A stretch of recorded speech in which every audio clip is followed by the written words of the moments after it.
of Humanity Rising. I want to begin today by just noting a report from the World Health Organization that was released today.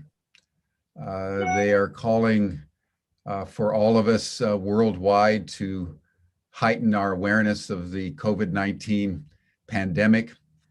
According to the WHO, the cases of COVID-19 are now accelerating worse than at any time since the beginning of the pandemic.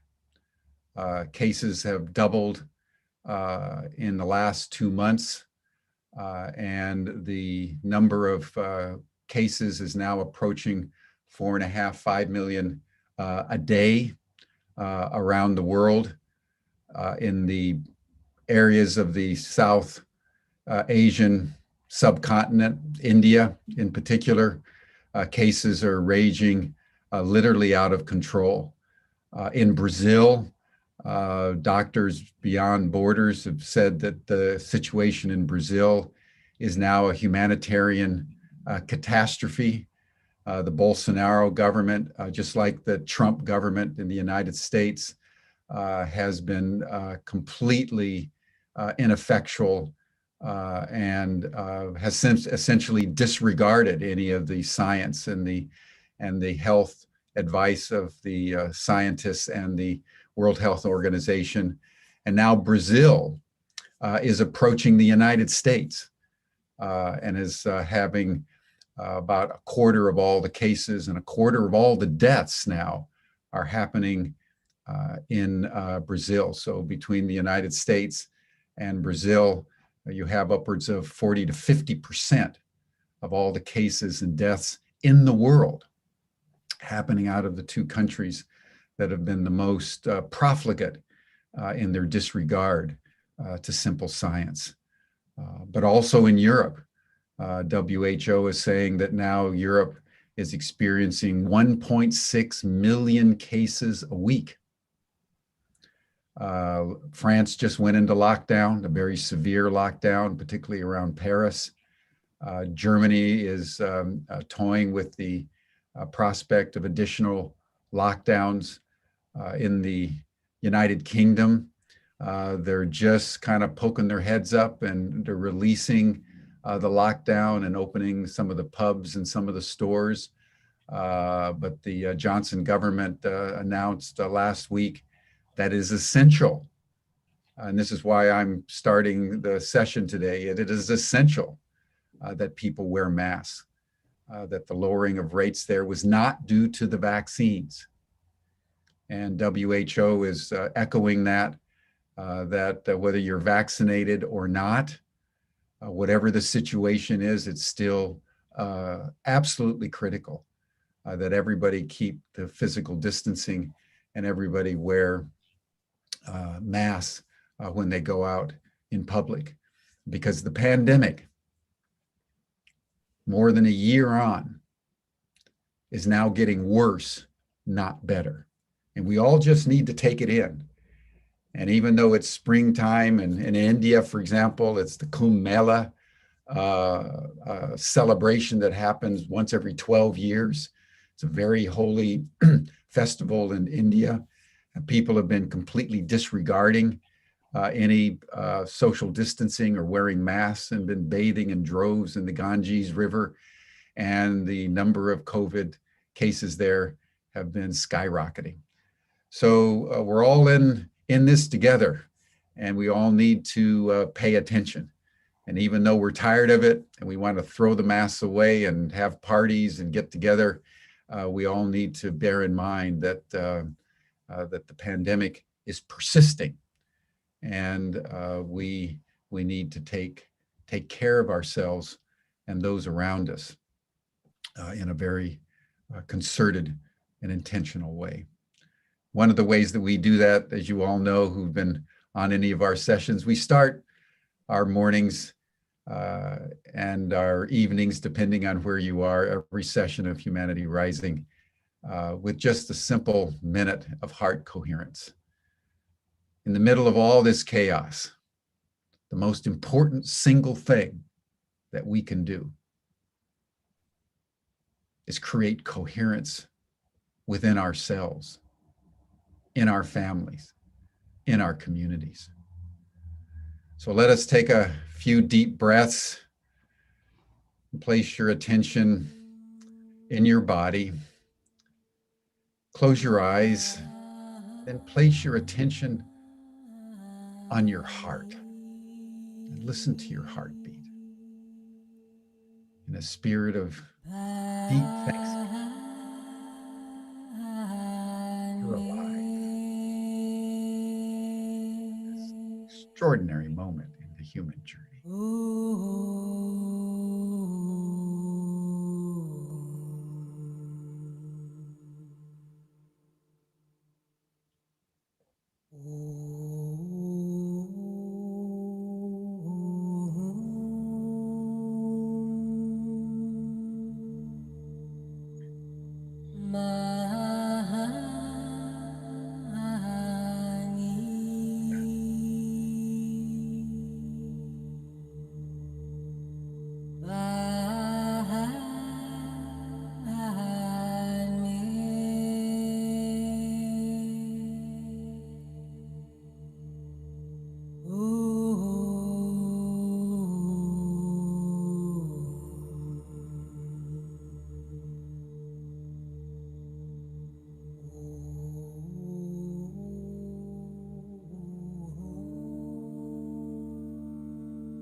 Thank you, everyone.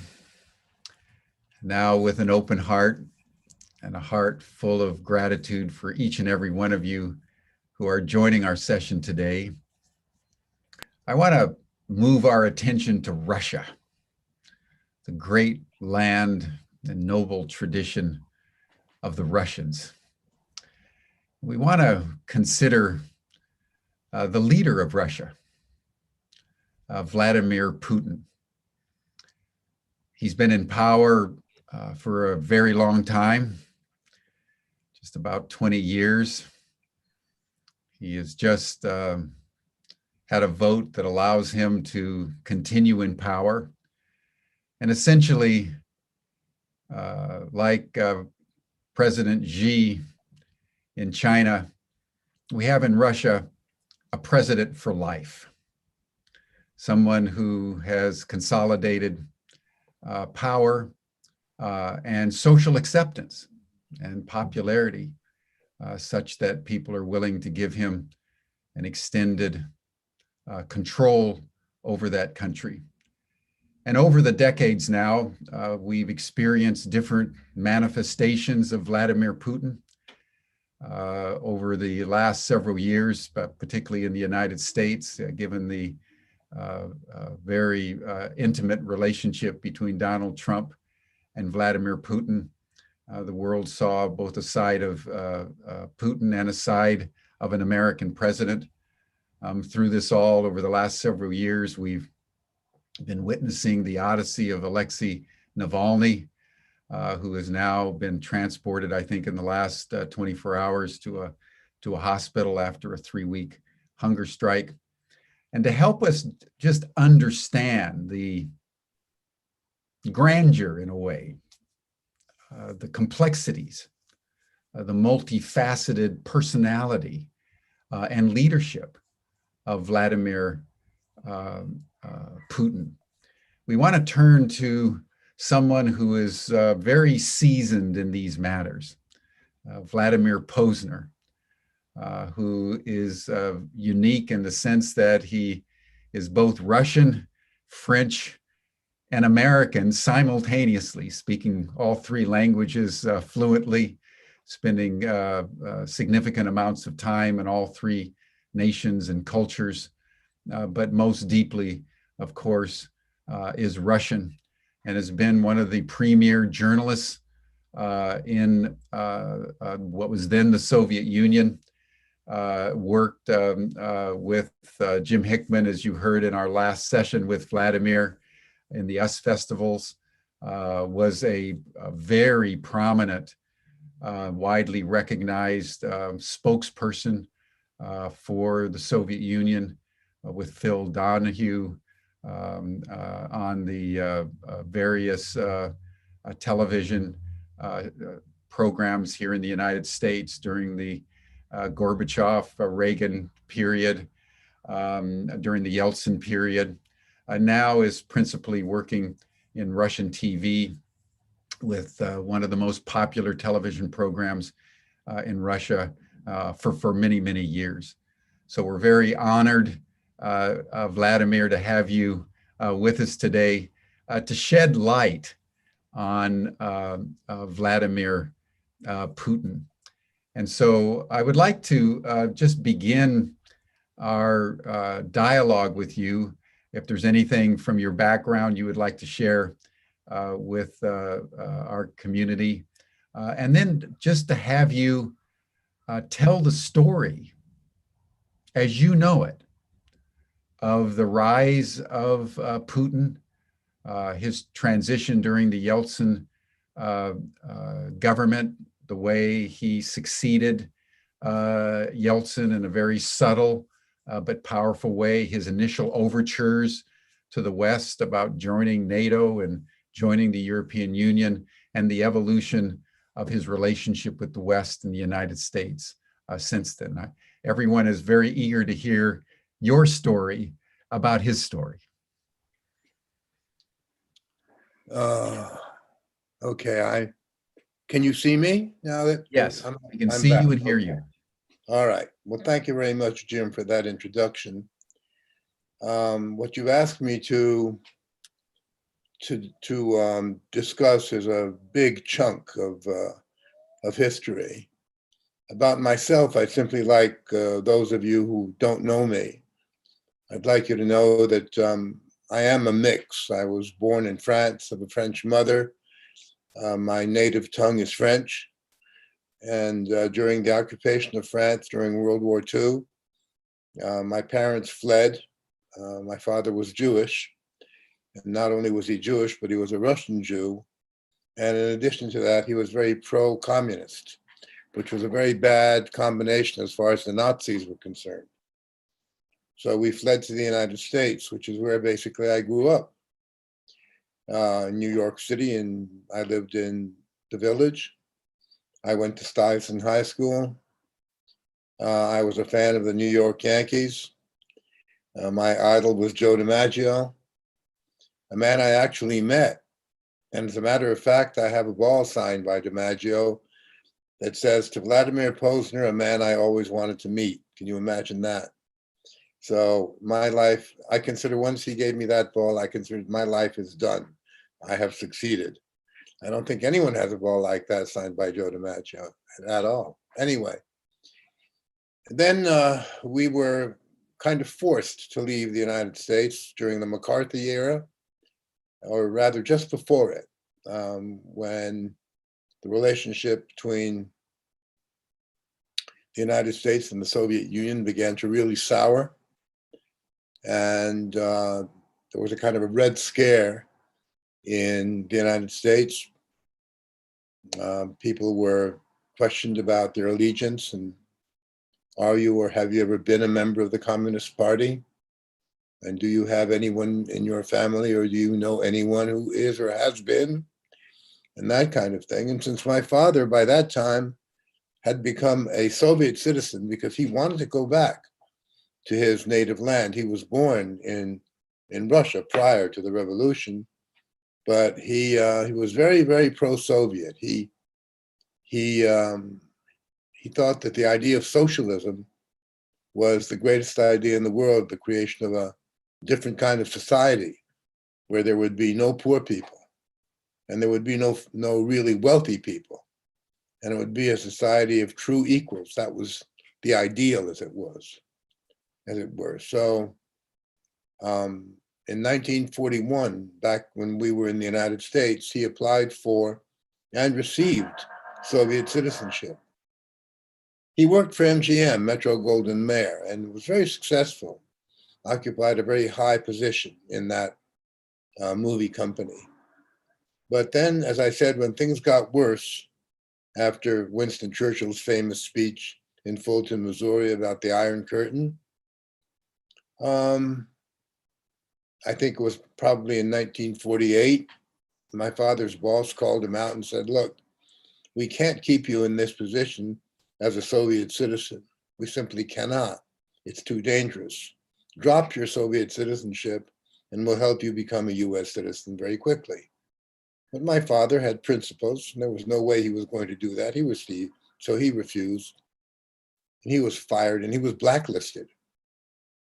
And so couldn't get a job anywhere. Wanted to go back to France. He really liked France much more than the United States. My mother being French, of course, for her, France was her home. So they decided to return to France.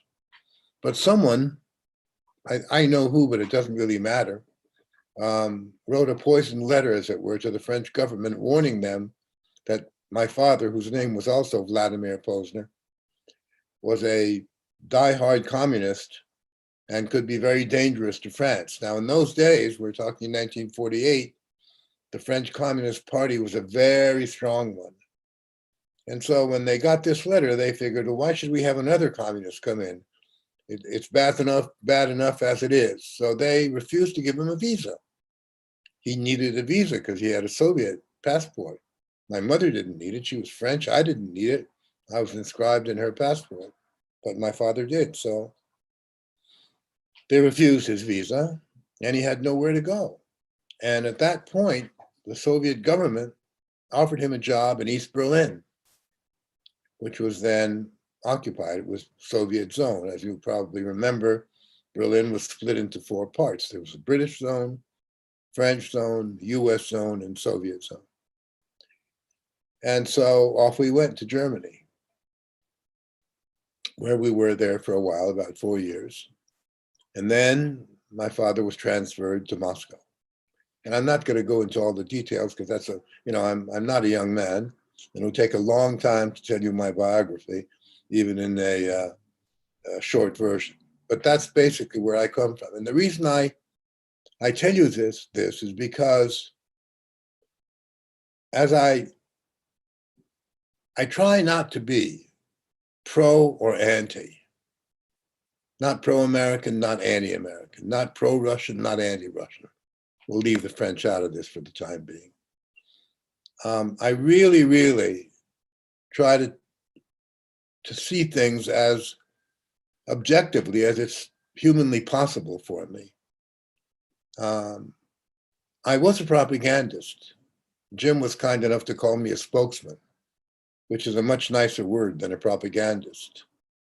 But as a matter of fact, I was a propagandist for a long time. I worked for Radio Moscow, which is the equivalent of the Voice of America. And my job was to impress upon Americans listening to shortwave radio, there weren't all that many of them, but nonetheless, the advantages of socialism over capitalism. And while I was a profound believer in socialism, and therefore what I did fully believing in what I was saying, that went on only for a limited amount of time, because gradually I began to see that the difference between real life in the Soviet Union and the idea of socialism was tremendous. There was even a joke about a man in Moscow who went to a local inpatient clinic and asked the nurse to see the eye-ear doctor. And the nurse says, there is no such thing as an eye-ear doctor. There's a doctor who'll check your eyes, and there's another doctor who'll check your ears, nose, and throat. Those are 2 different kinds of doctors. He said, no. I need an eye-ear doctor. So they argue back and forth. And finally, the nurse says, look, there is no such doctor. But if there were one, why would you want to see him? And the man says, what do you mean, why? I keep hearing one thing and seeing something completely different. And that is pretty much what happened to me. But I kept on doing my job. And the first real blow to my ideological building, if you will, was Prague, 1968, when the Soviet Union crushed the the development of socialism with a human face, as it was called, in Prague. And it was something I tried somehow to rationalize and explain and so on. But that crack in my ideological structure just kept on broadening and broadening and broadening. And there came a point when I really began to say to myself, you're doing something you shouldn't be doing. You really shouldn't be doing this. And so finally I left that job. I left it. And I think it was that experience and the sense of guilt that I still have for what I then did that has made it possible for me to do what I do today, which is to say, be scrupulously honest and to really hold myself always responsible for everything I say. So I just want you to know that's where I come from. That's who I am. And I'm not a young man. Just a few days ago, I turned 87. So I've been around the block a couple of times. Now to get the subject of Putin. It's an interesting story, really. It's a fascinating one. Because Putin came from nowhere. He was a spy. And again, a spy is a spy is a spy. As a rose is a rose is a rose. He worked for the Soviet Union, just as someone who worked for the CIA would work for the United States, or MI6 would work for Great Britain. And, he did this, he worked in Germany. And there was nothing sensational about him. And then when, thanks to Gorbachev, the wall came down, the Berlin Wall came down, and Germany was allowed to unify, he left. And he was born and bred in what was then called Leningrad, originally St. Petersburg, and now once again St. Petersburg, but back then it was Leningrad. And he got a job there working for the mayor's office. He was responsible for relations with foreign countries. He was one of the mayor's deputies.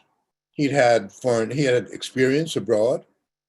And so he was given this job when foreigners came in, delegations and so on, to meet with the mayor of Leningrad, who was a very famous man for a whole bunch of reasons that I don't think are necessarily important now. His name was Mr. Sobchak. So what Mr. Putin did was he handled these foreign delegations and so on. And he probably would never have become even close to being president had it not been for two men who also worked for the mayor. One's name is Anatoly Chubais, and the other one's name I'll remember in a minute, but it's not really that important. But these two men also worked for the mayor, and then they were invited to Moscow. And they became very important in the first years of Yeltsin's presidency. Now, as you know, Yeltsin was not elected president, not the way you would understand it. What happened was there was a Soviet Union, right, which consisted of 15 different republics. Like you have states, you have 50 states. Well, the Soviet Union had 15 republics. The largest was Russia, but there was also Ukraine, Lithuania, Latvia, Estonia, Georgia, Armenia, 15. Gorbachev was president of the Soviet Union. Yeltsin was president of the Russian Federation. He was not number one, but he wanted to be number one. And because of a situation that, again, I don't want to get into because it'll distract you from the main theme, Yeltsin was able to come together with his counterparts, the president of Ukraine and the president of Belarus, one of the 15 republics, and agree that they would part company, that they would no longer be part of the Soviet Union. And when that happened, the Soviet Union fell apart. All 15 republics said, we're going to be independent. And what that meant was, if there's no more Soviet Union, then there's no more President Gorbachev, because he was president of the Soviet Union. No Soviet Union, no Gorbachev. And that way, Yeltsin came to power. He became the number one man, because Russia was by far, and is by far, the largest and most powerful of the former Soviet republics. So when he came to power, things were very, very difficult. There was no food. The country was really in a bad state. Among the people who gathered around him to try to save the young Russian democracy, because Russia had been declared a democracy, were several people from Leningrad, among them this Mr. Chubais, and the other man's name was Mr. Kudrin. And they worked very closely with Yeltsin. But they had worked with Putin when he was in Leningrad. And they had a very good impression of Putin, because he was very precise in doing what he was supposed to do. If he said, all right, I will do this by this and such a date at such and such a time, he would deliver. He was a man of his word. In a bureaucracy, that doesn't happen very often. But this was a man who really, really was on top of whatever he was asked to do. And they needed people like that. So Mr. Chubais and Mr. Kudrin said, why don't we bring Putin to Moscow? And why don't we introduce him to Yeltsin? Because we need people like that. So they brought him to Moscow, and they introduced him to Yeltsin. And he was given a job, not a too important job to begin with, but a job that every now and then brought him every 2 weeks, brought him into contact with the president, with President Yeltsin. And gradually, President Yeltsin began to appreciate, how accurate, how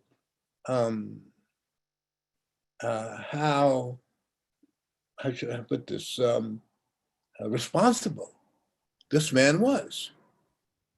And he got to like him more and more. And as time went on, he really decided that Putin was the man who one day would replace him. And so when Yeltsin retired, which was it was the first case in the history of Russia, not as many years as you want, when he, on his own, decided, I've been president enough. He was president for 2 terms. He said, I would like to see Vladimir Putin become president. He couldn't appoint him president. You can't do that in a democracy, can you? So, but by doing that, Yeltsin virtually did appoint him, because Yeltsin was supported by the vast majority of the population. And so when there were elections in the year 2000, Putin was elected.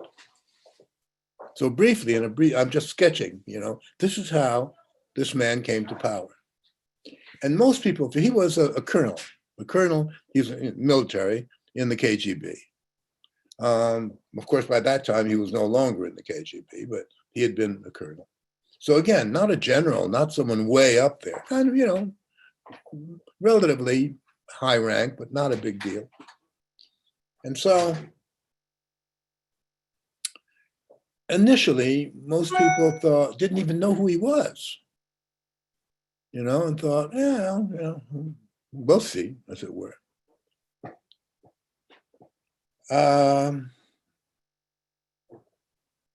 One of the things that was very clear from the outset was that this was a man looking westward.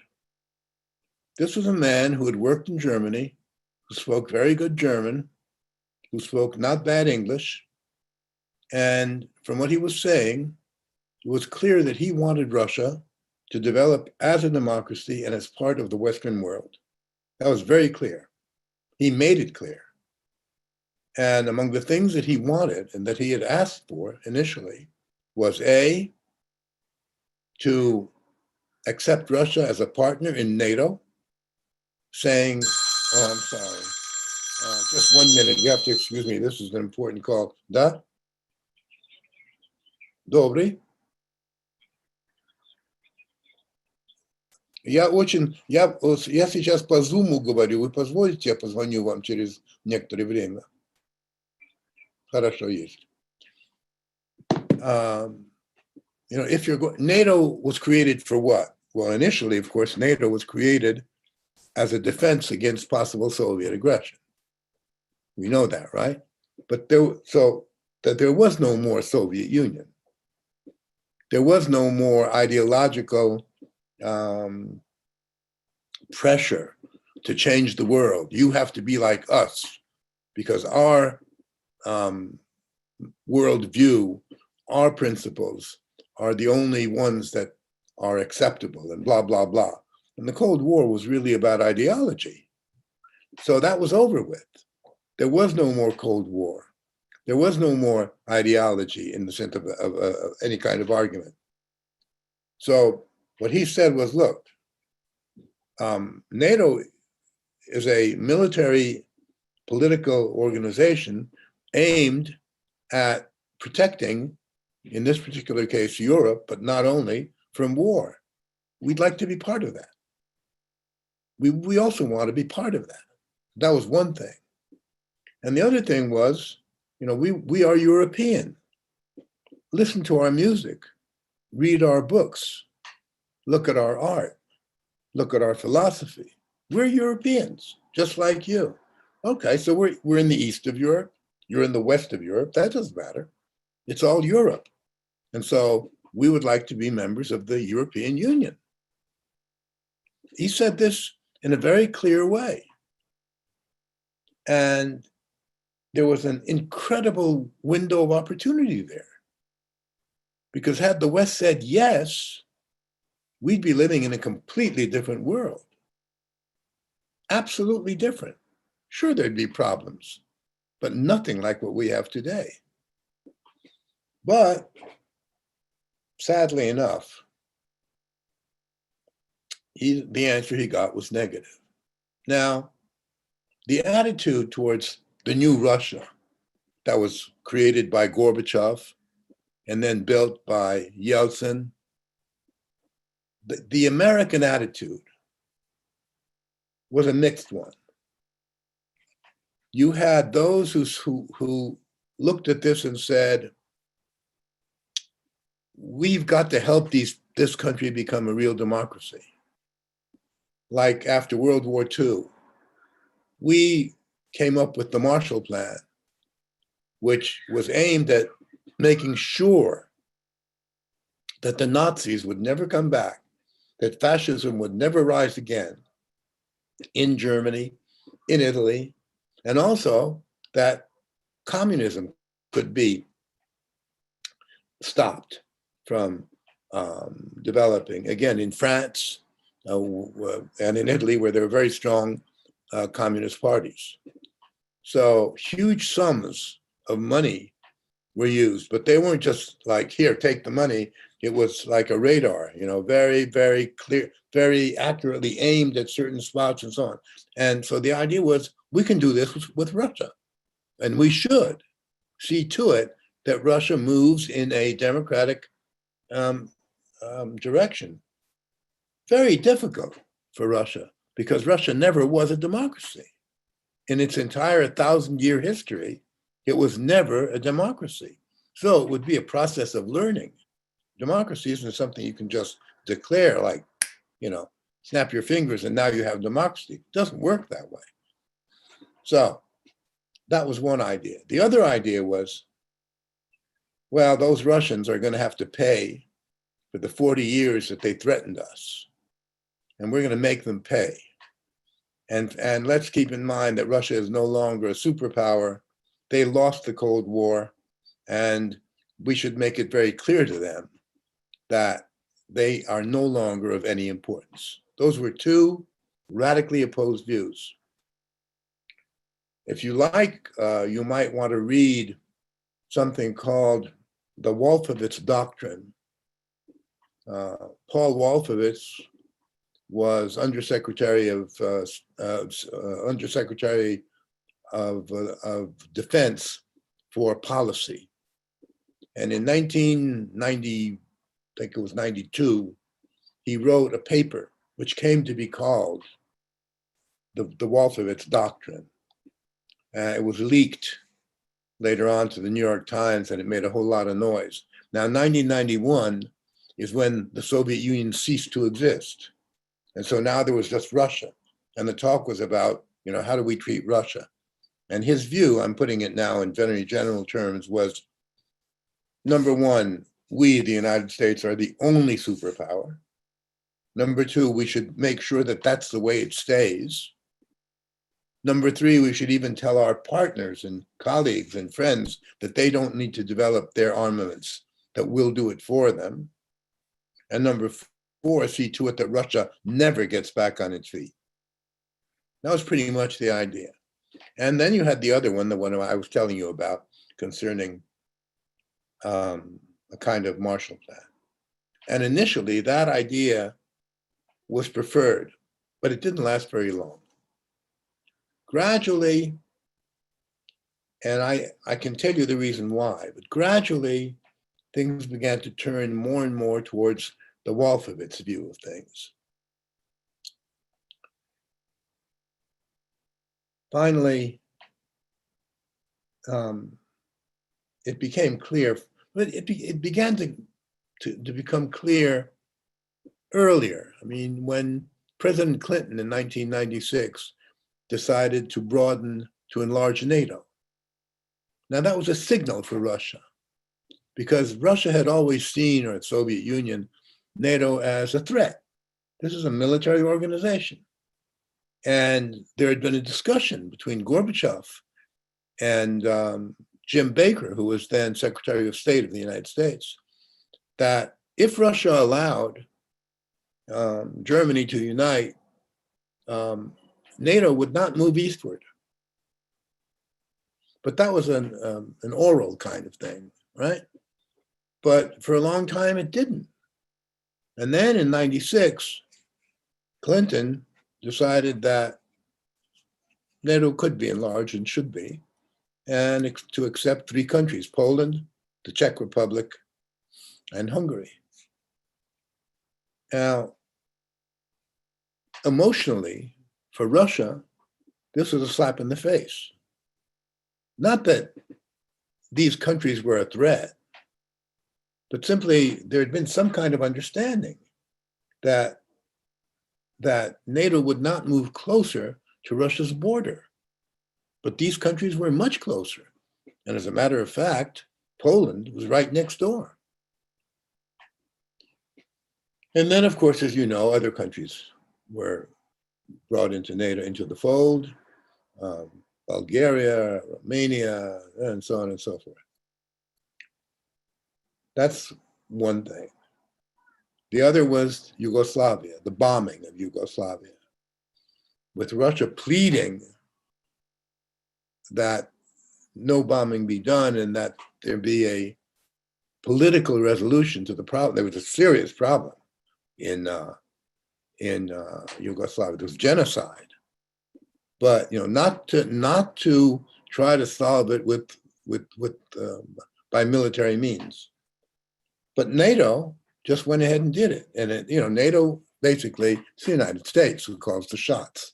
I mean, we should understand that. So it wasn't the United Nations; it was NATO, basically saying to Russians, "Shut up. We don't care what you think, and we don't care what you're doing. Just shut up." And that was really a signal for Russians that things were changing, that the attitude was not going to be a good one. And so when Putin came to power and tried to say, "Look, we want to be with," basically they told him to go take a walk. And gradually, his view began to change because he had felt that there could be trust and there could be cooperation between Russia and the United States. And that what's more, that was tremendously important for the world. But gradually, it became pretty evident that that wasn't going to happen. And what had been formulated in the Walther's doctrine was actually being applied.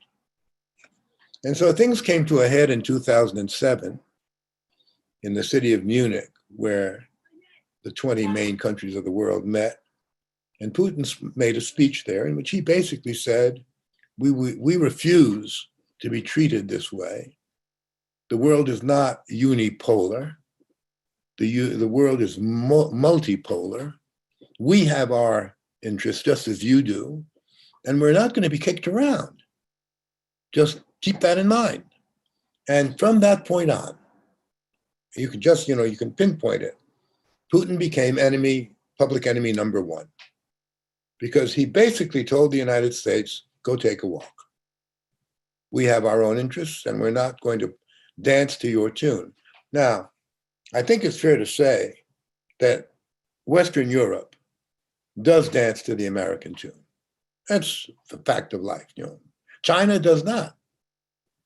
And many other countries don't, but Europe certainly does. Russia refused to do that. So Putin, in a way, slammed the door. Perhaps if there'd been a change in American policy and the next president, whoever that might be, well, the president after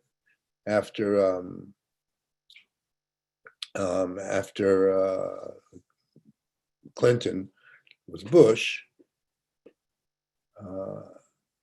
W, who kind of made some gestures about, starting anew, turn a new page. But in reality, nothing like that ever happened. In reality, it was just words. And so the situation got worse and worse, and Putin became less and less pro-Western. And as we've seen in recent times, Russia has begun to turn more towards the East.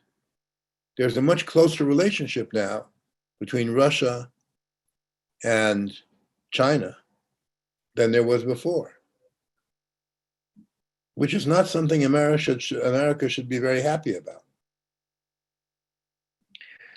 Now, I think there are a couple of things that I should be saying.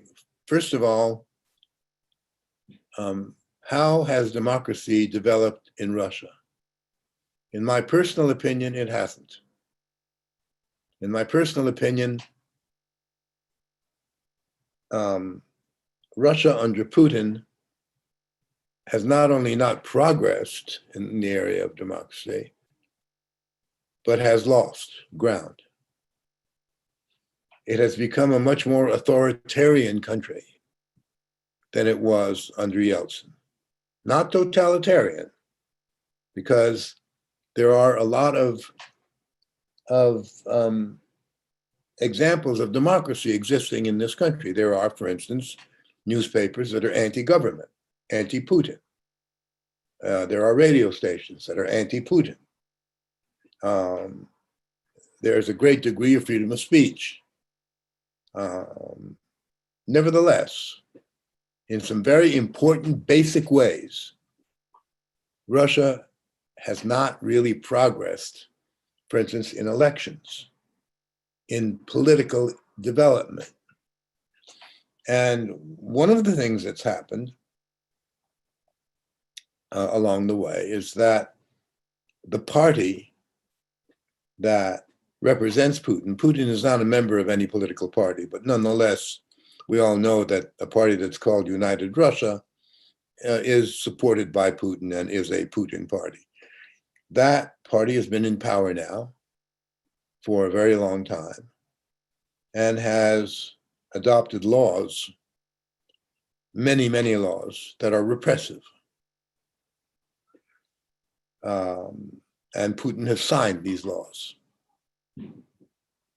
Or rather, yeah. So I think he may have come to the conclusion that for Russia, it's better to have an authoritarian system, which is easier to handle than a democratic system. You know that Churchill once said that nothing could be worse than a democratic system, except that there's never been anything better. But it's messy. It's not easy to handle. Whereas a fascist system or a totalitarian system is from top to bottom. It's like a pyramid. You have the man on top, and it's like the army, if you will. It's much easier to handle that way. Russia is not, I repeat, not totalitarian, but it is authoritarian, which is something that I think Putin believes to be better for Russia. Now, if you look at Putin's policy, the policies that have been adopted by Putin inside Russia, they have been successful in the sense of people have begun to live a better life, financially speaking, materially speaking.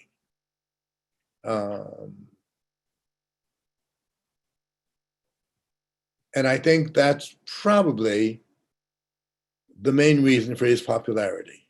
He still is extremely popular. Today, I think his rating is somewhere in the area of 65 or 66%, which is quite high.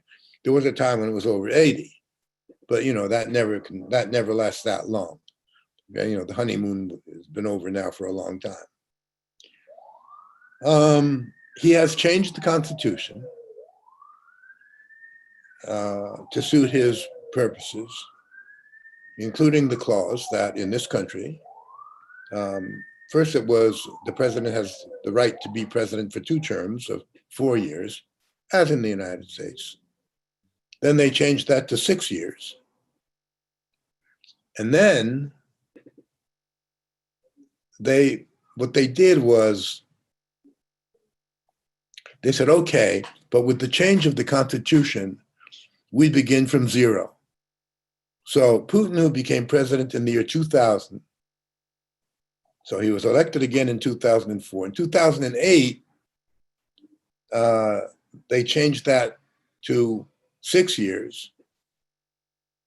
And what happened now is that, well, we start from the beginning, which means from the year 2020. And so 2 times 6 is 12. So basically that means that he can be president until 2032. And who knows, maybe even longer. And so it's a kind of it's almost a joke. But the real problem is that there is no one else. I mean, it's very difficult to say, oh, there's someone who could be president. There are the so-called opposition, and there are 3 other parties that have some importance at least. One is the Communist Party. The other is a party called some kind of, hold on a minute, liberal Democrats. And they're neither liberal nor democratic. And then there's finally a 3rd party, which is called Good Russia or something like that.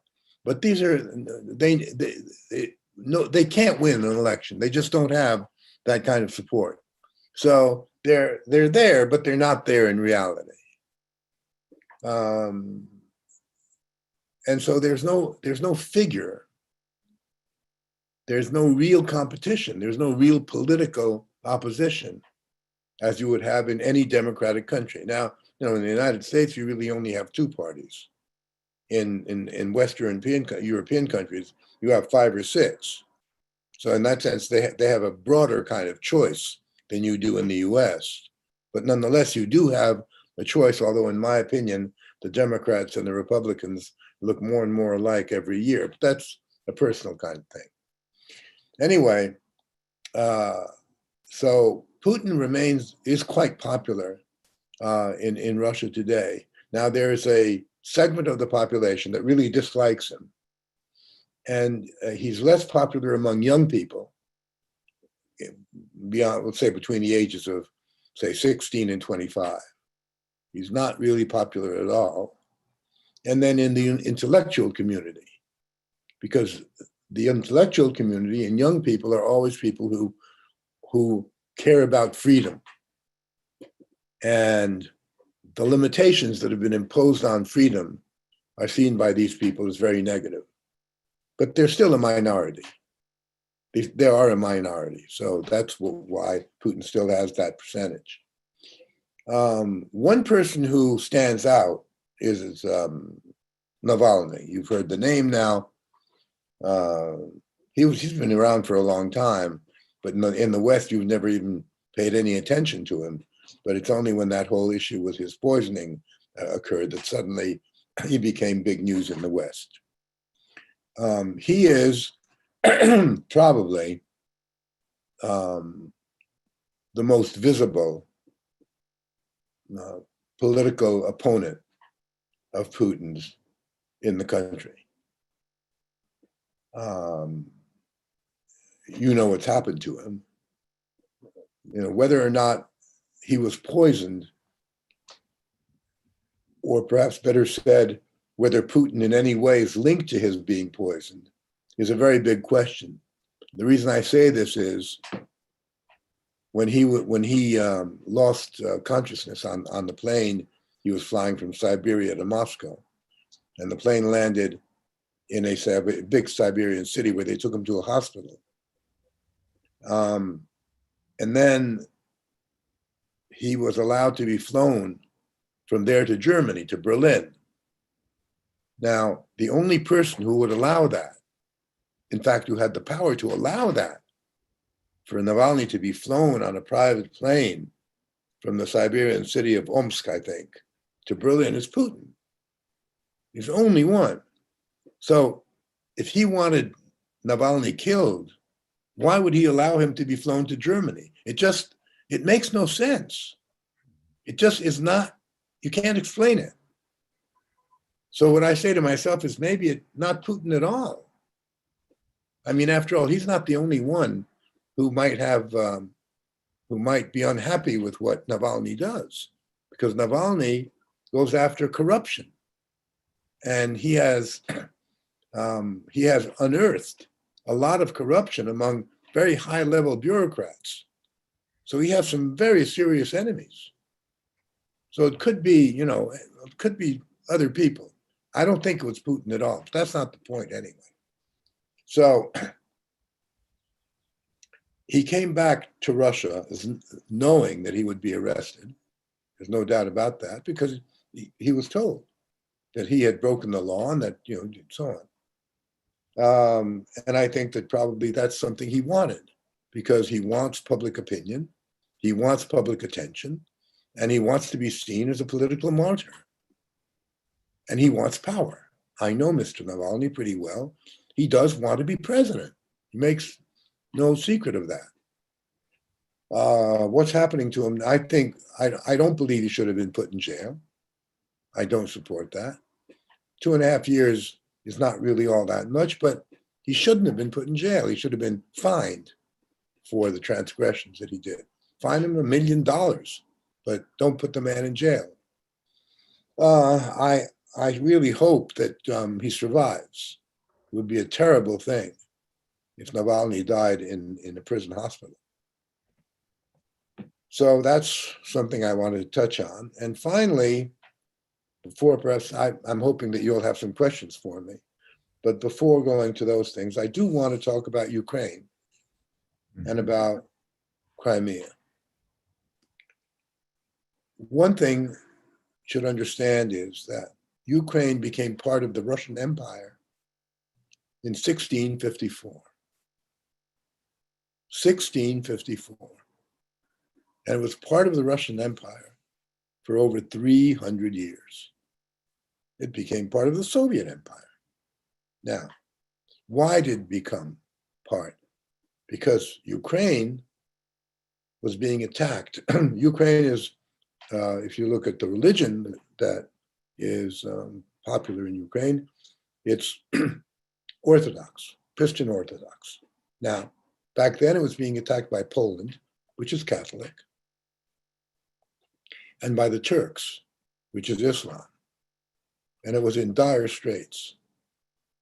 And so the hetman, which is the equivalent of leader, if you will, of Ukraine, asked Russia that it accept Ukraine because Russia would protect it. And so in 1654, that's exactly what happened. The Ukrainian language is very, very similar to the Russian language. The Russians are also a Christian Orthodox, as are the Ukrainians. In many ways, these two nations have seen each other as brothers. They're very, very close to each other. So, when the Soviet Union broke up, the loss of Ukraine was felt much more strongly, precisely because it was part of Russia for so long, and because Ukrainians were seen as brothers. And there were an enormous amount of Russians living in Ukraine, as there were Ukrainians living in Russia proper,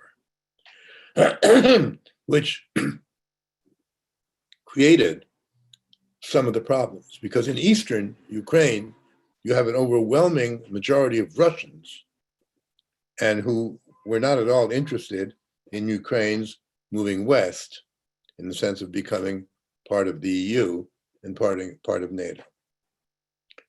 What's more, if you look at a map, and I suggest you do that, a map of Russia, you will see that Ukraine is smack up against Russia's southwest border.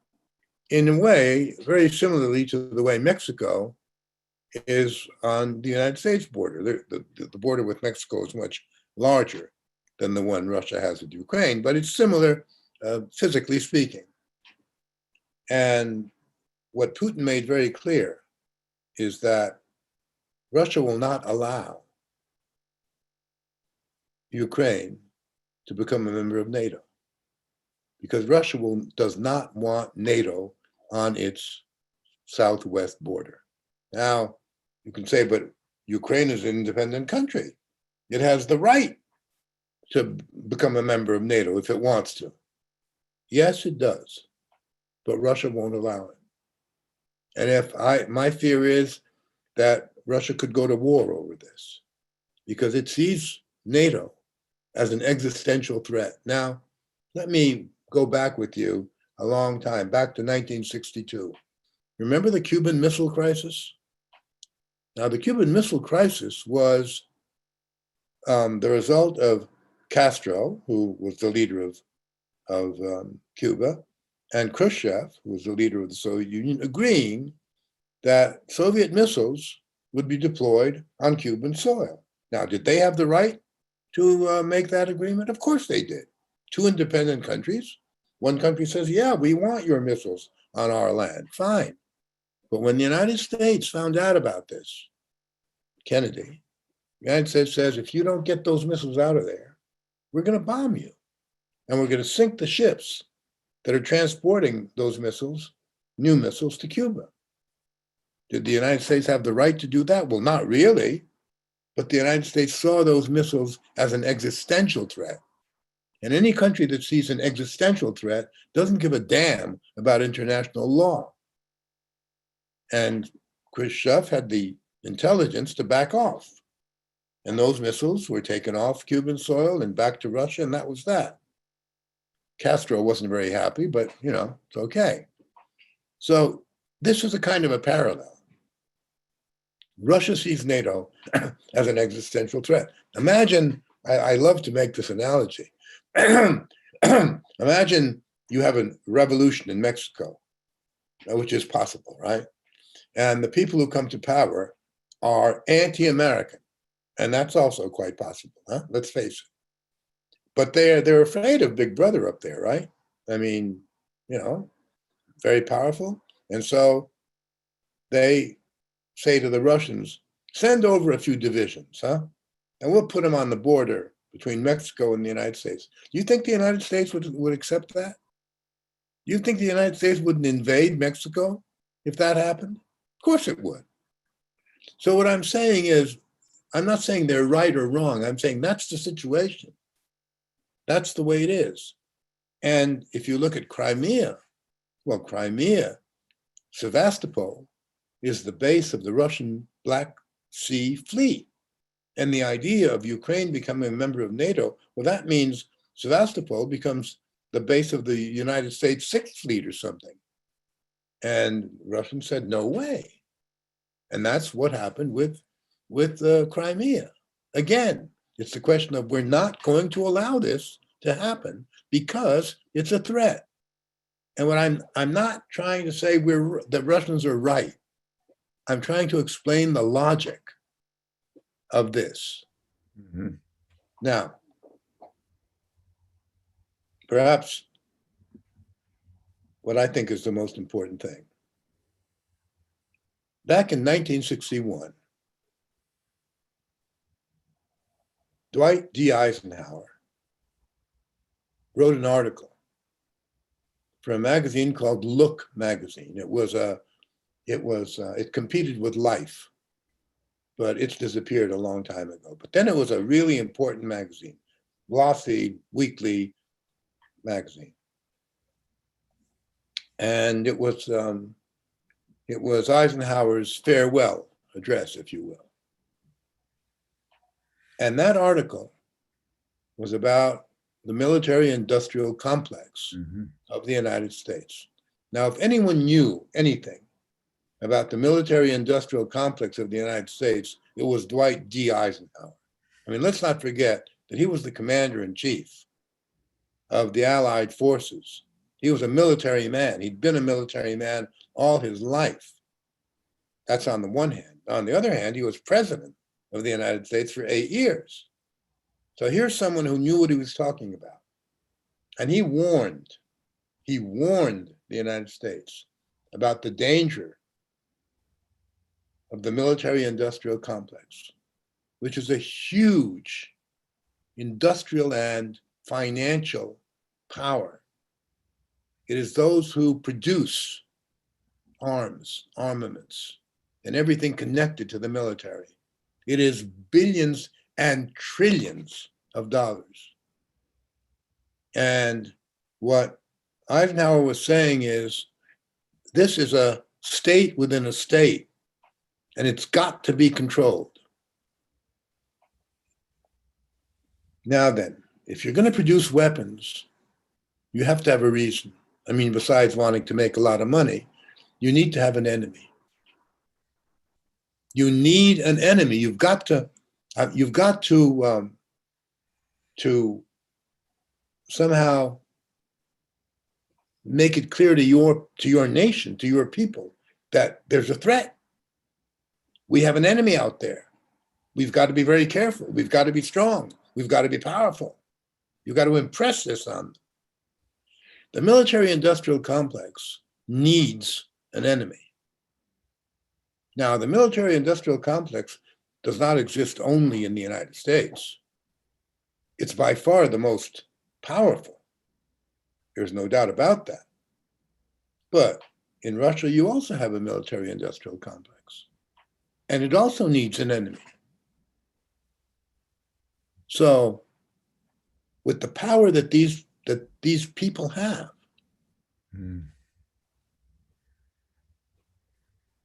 they influence media, they influence universities, professors, and so they create the enemy. Today, for Russians, you, Americans, are the enemy. And for you, Americans, today, the Russians are your enemies. In reality, we're not enemies at all. Right. I'm your enemy? Give me a break. I'm not your enemy and you're not mine. But this is what they want us to believe. Otherwise, how can they possibly spend the trillions of dollars of the budget on new weapons. There are enough weapons to wipe us all out 52 times. But still, they need that. And so what's going on now, right now, with this troop movement on the Ukrainian border and the Ukrainian troops moving and the bellicose statements that are being made, it's all part of the militarization, I would say, that's been going on now for a long time. The Cold War, that's what it was about as well. But now it's even worse. And it's very dangerous because the threat of war, the threat of an accidental war, somebody pulls the trigger for whatever reason. And what happens after that is anyone's guess.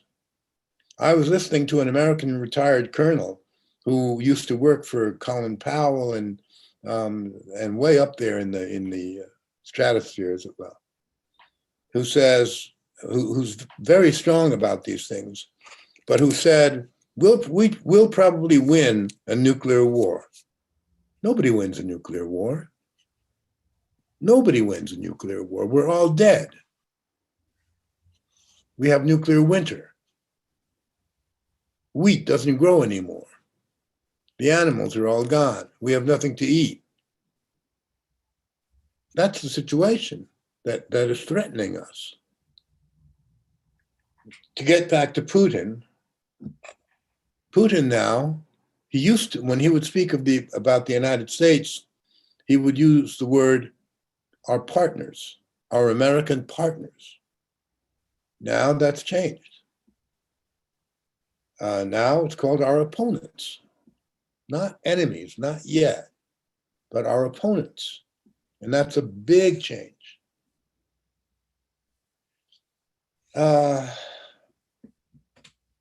a final question. Joe Biden, who seems to be doing a great job at home, or trying to at least, in this famous interview that we all here heard about, called Putin a killer. How can you call a guy a killer, a person a killer, and then propose to have a meeting in some neutral country to discuss further relations? How does that work? You call me a killer, and then you say, well, now let's sit down and talk. So, trying to figure out, well, what is Joe Biden's policy vis-a-vis Russia? What does he want? I think that if there were an honest desire to improve relations, to somehow move out of this very dangerous area, I think Putin would go for that. Putin doesn't want war. He really doesn't. And while I'm not a great fan of Putin's, I understand that he's a very intelligent man and he knows what war can do, which is something Americans don't know because you've never had any real devastation in your country. The last time anything like that happened was back in 1861 during the Civil War. You've never had war on your soil. You have no idea of what that's like, whereas the Europeans do, and especially the Russians do. So I guess I'm going to stop right there. I've been talking now for God knows how long. It's already what? Here in Moscow, it's 7:10. Good Lord. And if you want to question me about anything, just fire away. Well, first of all, Vladimir, thank you. I think you've given a perspective on Putin that's both dimensionalized and objective. And I think it's very important for all of us listening here in Humanity Rising around the world to take in that Vladimir Putin initially wanted to do the obvious. The Soviet Union had collapsed, and so there was no more reason for NATO actually to exist, because it was set up to protect the West against the Soviet Union. So his overtures to join, also to join the EU, I just want to underscore your comment that we would be in a completely different world had the US presidents, George Bush in particular, and also then President Clinton, those two successive presidents, Bush W. Bush and Bill Clinton, really sealed the fate of the toxicity that now exists between Russia and the United States in a very, very unfortunate way. And I think that you've given us a very illuminating narrative that, as someone who studied the Soviet Union and studied post-Soviet, who was there up close and personal during the Gorbachev years, during the Yeltsin years, Right. it strikes me as fundamentally true what you're saying. So I just want to underscore that. And I have just a couple of questions in the remaining time, Vladimir. I would love, and I think people, certainly in the United States, would appreciate your comment on the Trump years. And in particular, not only the relationship between Trump and Putin, but the involvement of the Russian government in the 2016 elections, again, the 2020 elections. Yeah, happy to one of do the that. things that President Biden just announced just over the last couple of days. Yeah. Pretty severe sanctions against Russia, naming scores of individuals, although not Putin, as personally culpable in that episode. So share your perspective of 2016, 2020, and the Putin-Trump relationship. Well, the relationship between Trump and Putin was really non-existent. Whereas Trump had said that he would and could work with Putin and would try to bring relations closer. He did not make a single step in that direction throughout his entire time as president. Not one single step. As a matter of fact, he stepped out of several very important military agreements that had been reached during the Gorbachev and the Yeltsin years about concerning missiles. He supported sanctions against Russia. So he said or tweeted one thing, but actually did something very different, which is very Trumpish in my view. That's very much part of the man. There was no improvement of relations between the United States and Russia during the Trump years, not anything at all. Wrongly, the the Russian leadership thought that Trump would be better for Russia than Hillary Clinton. Let's not forget that during the presidential campaign of 2016, Hillary Clinton had compared Putin to Hitler. Pretty strong language. So the feeling was, well, if she's elected, we're really going to have problems. So let's hope that Trump is elected. Now, did the Russians play any role at all in Trump's being elected?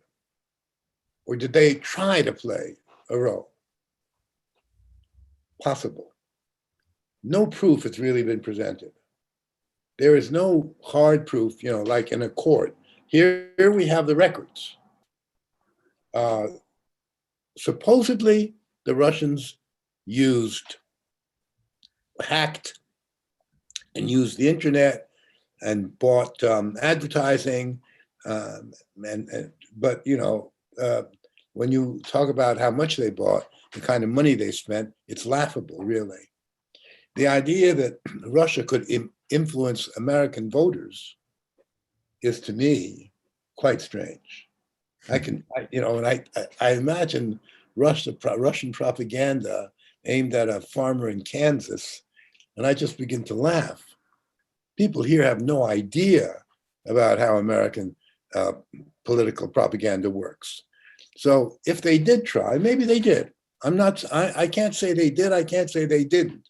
But certainly the idea was used by the Democrats, who tried to explain Hillary Clinton's loss because of Russian interference, which, if it were true, would be a real feather in Russian propaganda's cap. Look what we did, man. We swung the elections in the United States. There's nothing, it isn't remotely possible that that would happen. On the other hand, has the United States ever interfered in elections anywhere in the world? I leave that for you to think about. I'm not even going to go into that particular area because it's a very sticky one. Nonetheless, we have this thing about the Russians having interfered once and twice. In the 2020 elections, if they interfered, on whose side did they interfere? Did they again want Trump, who didn't do a darn thing to make things better? Did they want him to win again? Was that the idea? I mean, when you begin to question this theory seriously, you have more questions than you have answers by far. Russia definitely has propaganda, like Russia Today, the television, and so on. But that's par for the course. Like America has the VOA, the Voice of America, for the rest of the world. So that's my view of it. There was no connection, no relationship between Putin and Trump. There was a lot of hot air on Trump's part and nothing more. And whether or not, and all this talk about the Russians trying to destroy American democracy, I mean, when you study that, when you look at those words and you think about it, I would ask myself, are these people out of their minds? I mean, just analyze this. What are you talking about? How can Russia possibly destroy American democracy? What's going to happen? Are Americans going to become fascists? Is that the idea? How do Russians do this? Anyway, so that's, if you will, how I would answer your question. Well, thank you. That's certainly an interesting perspective. I think for most Americans, given the preponderance of the media, right? There appears to have been a much more active involvement of the Russians in social media manipulation, both in United States and also with Brexit. But I think that the point that I would make, Vladimir, is that Putin and the Russians were simply doing to America what the Americans have done scores of times around the world. I mean, we have been manipulating elections in Latin America for 150 years. We have been manipulating elections in the Middle East. Of course. The whole debacle of Iran started with Mossadegh, democratically elected at the end of the Second World War, and then taken out by British and American intelligence, and it led to a complete and unmitigated disaster that has led to one of the most repressive regimes in the world. That's correct. Had American and British manipulation of the electoral process not been done, Iran would have turned out much differently, and you would have probably never had the Ayatollah Khomeini. That was a result of the cascade of actions. And I raise this because you can see there, at the end of the Yeltsin regime, in the beginning of of Putin, that choices matter, and that when you make certain choices, there are consequences that reverberate down through history. And as Gibbon said in his great monumental work on the decline and fall of the Roman Empire, the most fundamental law of history is what he called the law of unintended consequences. You think you're doing something like Wolfowitz thought, let's deny Russia, let's keep her down. And then all of a sudden, you create some unintended consequences that produce a Putin in the way that we are experiencing him. But it wasn't anything that he originally envisioned. That's correct. So, within this context, I guess the final question is you, given your deep, deep experience across cultures, what do you see as the future? What would be, if you could sit down with Biden and Putin in a room, given your deep experience of both cultures with equal intimacy, and also Europe, what would be your advice? What would you tell these gentlemen? I mean, after you knock their heads together and say, pay attention, get out of yourselves, let's face the future together, what would you say? Well, I would probably say that if we don't face the future together, we have no future. And we should understand that. We should understand that. Either together we stand, or separated we fall. We're going to fall into war. And that's going to be the end of it. And I really believe this. And I think of it with horror and with sadness. As I said, I've lived a long life, and what the hell, but what about all the young people? What about the children, the babies? What about them? And I would tell them that they have a responsibility. They have a responsibility. They don't have to like each other, but they have to find a way to work together. These two great countries can really solve the world's problems.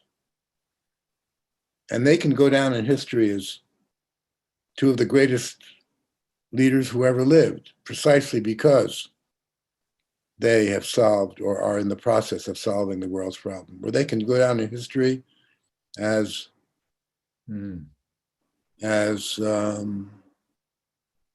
despicable nobodies who didn't have vision at all, or compassion for the rest of the world. When Putin says, if you're sure there's going to be a fight, hit first, that's a very dangerous statement. But he made it, and he's serious. So if they were in a room, if I could speak to them in a room, I would try to impress on them that beyond all other things, they have a responsibility, not just to their countries, but to their countries and to the rest of the world. Beautifully put. Beautifully put. Vladimir, thank you so much. Thanks for having me. And happy birthday. I didn't know that you had just celebrated your birthday. So happy 87th. Yeah, that was April 1st, April Fool's Day. Thank you. Thank you very much. Well, we're celebrating the 90th year of Stan Groff. Really? Bringing together people from Michael Murphy, who Jim Hickman, who Rick well, Michael is 90. Yeah, Michael is 90, turned 90 last year. That's right. And so we've been celebrating, when you get to 90, we're going to do a global celebration of Vladimir Posner. Very good. Very good.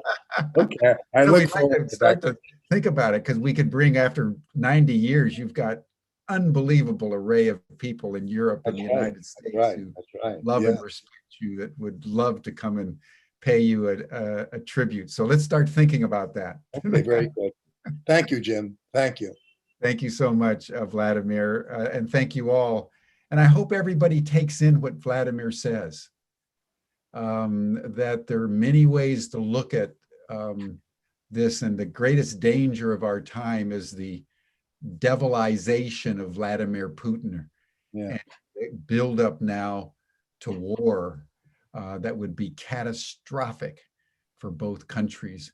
And it can be easily avoided if we would all realize the obvious, that, as Vladimir says, if we work together, we can create the future.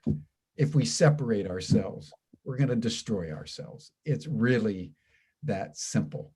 And we've seen over many decades now that Vladimir Putin, particularly initially, was wanting to create a future based on harmony with NATO in Russia and Russia in NATO, and the EU in Russia and Russia in the EU.